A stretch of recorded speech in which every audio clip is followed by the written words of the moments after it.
नमस्कार, आप देख रहे हैं 4 PM। मैं हूं आपके साथ सिमरन। इस बुलेटिन में हम बात करेंगे देश और दुनिया की तमाम बड़ी खबरों की, लेकिन उससे पहले एक नजर आज की मुख्य सुर्खियों पर। उत्तर प्रदेश में बीजेपी की करारी हार, कटघरे में पश्चिमी यूपी के कई दिग्गज मंत्री, जा सकती है कुर्सी। नीट यूजी पेपर में गड़बड़ी, पेपर लीक मामले को लेकर सुप्रीम कोर्ट पहुंचे कई अभ्यर्थी। एनटीए ने तर्क देकर खुद को बताया नीट एंड क्लीन। आपने हरियाणा पर लगाया साजिश करने का आरोप, मंत्री आतिशी ने दिया बड़ा बयान, कहा लगातार कम छोड़ा जा रहा है पानी। लोकसभा चुनाव 2024 में बीजेपी को यूपी समेत कई राज्यों में लगा तगड़ा झटका। बीजेपी की अयोध्या में हार को लेकर हो रही है सबसे ज्यादा चर्चा। नरेंद्र मोदी चुने गए संसदीय दल के नेता, एनडीए ने सरकार बनाने का दावा किया पेश। 9 जून को ले सकते हैं पीएम पद की शपथ। लोकसभा चुनाव में बीजेपी को उत्तर प्रदेश में बड़ी हार का सामना करना पड़ा है और बीजेपी महज 33 सीटों पर सिमट के रह गई और बहुचर्चित फैजाबाद सीट पर हार से बीजेपी की जमकर आलोचना शुरू हो गई है। लोकसभा चुनाव 2024 का जनादेश सुनाया जा चुका है। 18वीं लोकसभा के लिए हुए चुनाव के नतीजे मंगलवार को घोषित कर दिए गए। इस चुनाव में केंद्र की सत्ताधारी भाजपा को उत्तर प्रदेश समेत कई राज्यों में बड़ा झटका लगा। यूपी में सीटें कम हुई तो पार्टी इस बार बहुमत के आंकड़े से भी दूर रह गई। अयोध्या जिले की फैजाबाद लोकसभा सीट पर भी भाजपा को हार का सामना करना पड़ा। रामनगरी में विपक्षी गठबंधन के प्रत्याशी और सपा नेता अवधेश प्रसाद कड़े मुकाबले के करीब 54,000 मतों से जीत गए। वहीं फैजाबाद लोकसभा सीट पर भाजपा की हार से तमाम सवाल उठ रहे हैं। राम मंदिर बनने के बाद यहां पहला लोकसभा चुनाव हुआ और उसमें भाजपा को असफलता मिली।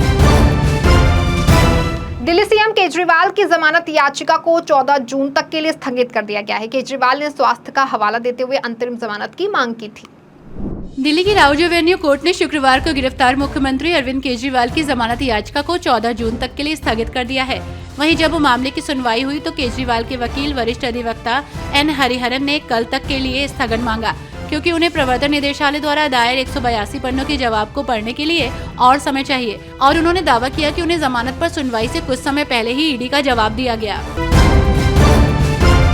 पश्चिम बंगाल के बरहामपुर सीट से चुनाव हारने के बाद अधीर रंजन चौधरी को लेकर अटकलें लगाई जा रही थी कि वे पार्टी छोड़ देंगे। वहीं सभी अटकलों का खंडन करते हुए अधीर रंजन ने कहा कि कल मीटिंग के लिए दिल्ली आऊंगा, जिसे मिलना हो आ सकता है। पश्चिम बंगाल में कांग्रेस नेता अधीर रंजन चौधरी की हार के बाद से अटकलें लगाई जा रही थी कि वे पार्टी छोड़ रहे हैं, लेकिन इस बीच उन्होंने पार्टी मीटिंग में शामिल होने की बात कर इन सब अफवाहों को खत्म कर दिया। 7 चरणों में लोकसभा चुनाव हुए, इनका परिणाम मंगलवार 4 जून को घोषित हुआ। पश्चिम बंगाल में चुनाव काफी रोचक रहा। चुनाव के लिए भाजपा, टीएमसी, कांग्रेस और अन्य दलों ने जान लगा दी। आपको बता दें कि पश्चिम बंगाल की बरहामपुर सीट से कांग्रेस ने अपने नेता अधीर रंजन चौधरी को मैदान में उतारा। वहीं भाजपा ने निर्मल कुमार शाह को मैदान में उतारा और टीएमसी ने पूर्व क्रिकेटर यूसुफ पठान को प्रत्याशी घोषित किया। आपको बता दें कि जारी हुए नतीजों में यूसुफ पठान बहरामपुर की सीट से विजयी हुए। संसदीय दल की बैठक में बिहार के मुख्यमंत्री नीतीश कुमार ने जमकर तारीफ करते हुए कहा कि हम तो चाहते हैं कि आज ही प्रधानमंत्री की शपथ ले लें। राष्ट्रीय जनतांत्रिक गठबंधन संसदीय दल की बैठक में बिहार के मुख्यमंत्री और जनता दल यूनाइटेड के प्रमुख नीतीश कुमार ने प्रधानमंत्री नरेंद्र मोदी की जमकर तारीफ की।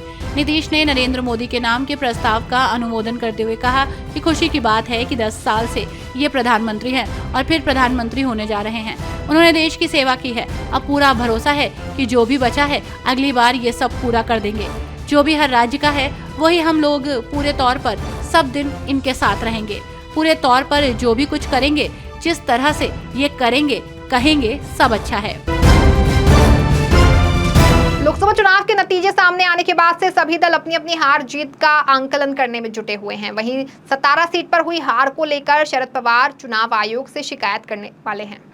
लोकसभा चुनाव के नतीजे आने के बाद अब राजनीतिक दल सीटवार हार जीत का आंकलन करने में जुट गया है। इस कड़ी में महाराष्ट्र की 17 लोकसभा सीट पर हुई हार को लेकर शरद पवार की एनसीपी भी मंथन कर रही है। यहां से बीजेपी उम्मीदवार के जीतने पर अब शरद पवार की पार्टी ने चुनाव आयोग जाने का फैसला किया है। पार्टी का दावा है कि उनके जैसा सिंबल निर्दलीय उम्मीदवार को भी आवंटित कर दिया गया, जिसके कारण मतदाता भ्रमित हो गए और वोटों का विभाजन हो गया, जिसके कारण इस सीट पर उनके उम्मीदवार को हार का सामना करना पड़ा। इसके अलावा भी कई सीटों पर इस चुनाव चिन्ह को लेकर पार्टी ने सवाल उठाए हैं। लोकसभा चुनाव में बीजेपी की बड़ी हार हुई है, जिसके बाद बीजेपी अपने 2 सहयोगियों के साथ सरकार बनाने जा रही है। वहीं अब सरकार कितने दिन चलेंगी तो देखा जाएगा। बता दें कि 25 साल पहले टीडीपी की वजह से बीजेपी की सरकार गिर गई थी। भारतीय जनता पार्टी और उनके सहयोगी दलों ने एनडीए की बैठक में यह ऐलान कर दिया कि नरेंद्र मोदी ही तीसरी बार देश के प्रधानमंत्री होंगे। नरेंद्र मोदी के प्रधानमंत्री बनने के बाद उस पद पर बने रहने की सबसे जरूरी शर्त यह है कि एनडीए के दो सहयोगी यानी कि चंद्रबाबू नायडू और नीतीश कुमार बीजेपी के साथ बने रहे। इस साथ में बने रहने के लिए चंद्रबाबू नायडू की टीडीपी की ओर से जो सबसे जरूरी शर्त रखी गई वो है लोकसभा अध्यक्ष का पद। यानी कि चंद्रबाबू नायडू चाहते हैं कि सरकार के समर्थन के बदले उनकी पार्टी को केंद्रीय कैबिनेट में तो जगह मिले ही, साथ ही लोकसभा अध्यक्ष का पद भी उनकी ही पार्टी के पास रहे। महाराष्ट्र लोकसभा चुनाव में खराब प्रदर्शन के मद्देनजर बीजेपी अब मंथन में जुट गई है। हार के मद्देनजर महाराष्ट्र में बैठक हुई और हार की समीक्षा की गई। महाराष्ट्र लोकसभा चुनाव में खराब प्रदर्शन करने के मद्देनजर बीजेपी अब मंथन में जुट गई है। राज्य में लोकसभा चुनाव के नतीजों को देखते हुए अब बीजेपी की ओर से ग्राउंड लेवल पर तैयारी शुरू हो गई है, जिसके लिए आज महाराष्ट्र के सभी विधायकों की दादर बीजेपी दफ्तर में मीटिंग हुई है। आपको बता दें कि ये बैठक आशीष शेलार की अध्यक्षता में हुई। आशीष शेलार मुंबई बीजेपी के अध्यक्ष हैं। आपको बता दें कि महाराष्ट्र लोकसभा चुनाव 2024 में बीजेपी की अगुवाई वाली महायुति का प्रदर्शन बेहद ही निराशाजनक रहा। पिछले लोकसभा चुनाव की तुलना में बीजेपी का भी प्रदर्शन अच्छा नहीं रहा। पार्टी को यहां कुल 9 सीटों पर जीत मिली। वहीं महायुति के घटक दल सीएम एकनाथ शिंदे की शिवसेना को 7 सीटों पर कामयाबी हासिल हुई, जबकि अजीत पवार गुट के एनसीपी को महज 1 सीट पर ही सफलता हासिल हुई। लोकसभा चुनाव में अखिलेश यादव को मिली बड़ी जीत को लेकर अब अटकलें लगाई जा रही हैं कि अखिलेश यादव कहां से इस्तीफा देंगे, क्योंकि वर्तमान में वो करहल विधानसभा से विधायक हैं। लोकसभा चुनाव में समाजवादी पार्टी ने बेहतर प्रदर्शन किया। इस प्रदर्शन से पार्टी हाईकमान उत्साहित है और ऐसे में पार्टी नेता कयास लगा रहे हैं कि सपा राष्ट्रीय अध्यक्ष अखिलेश यादव करहल विधानसभा सीट छोड़ सकते हैं। तो वहीं कुछ नेताओं ने तो चुनाव लड़ने के लिए तैयारी भी शुरू कर दी है। हालांकि अभी तक इस संबंध में पार्टी हाईकमान ने अपना रुख स्पष्ट नहीं किया है। आपको बता दें कि सपा राष्ट्रीय अध्यक्ष अखिलेश यादव करहल विधानसभा सीट से विधायक हैं। हाल ही में लोकसभा चुनाव में सपा राष्ट्रीय अध्यक्ष ने कन्नौज लोकसभा सीट से जीत हासिल की है। अखिलेश की जीत के साथ ही समाजवादी पार्टी ने इस बार लोकसभा चुनाव में बेहतर प्रदर्शन किया। सपा देश की तीसरी सबसे बड़ी पार्टी के रूप में सामने आई। परिणामों से सपा हाईकमान भी उत्साहित है। संसद में सपा सांसदों की संख्या अधिक होने के कारण पार्टी नेता कयास लगा रहे हैं कि अखिलेश यादव दिल्ली की राजनीति करें। इस बुलेटिन में फिलहाल बस इतना ही। ऐसी तमाम राजनीतिक खबरों के लिए बने रहें और देखते रहें 4 PM। धन्यवाद।